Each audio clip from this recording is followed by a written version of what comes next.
夏が来た、今年も来た、婚礼行事が始まった。汗だく僕と寒がり君、エアコン戦争開幕だ。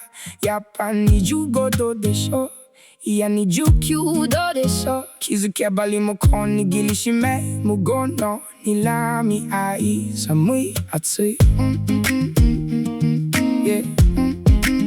暑い暑い、温度表示が点滅中、冷房バトルは終わらない。こっちは汗が滝のよう、向こうは毛布を抱えてる。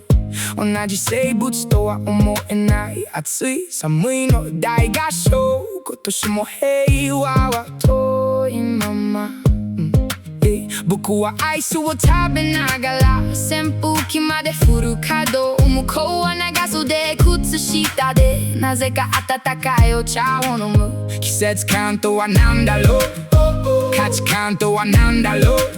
同じ気温を感じても体感だけが別世界。もう25度でいいじゃん、南極じゃん。ピッピッという音が鳴り響く。隙を見つけて温度下げ、見つかり秒で戻される。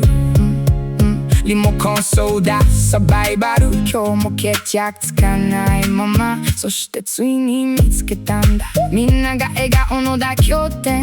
設定温度は27度だけどまだ少し暑い。今年の夏も乗り越える。秋になれば嘘みたいに喧嘩はどこかへ消えていく。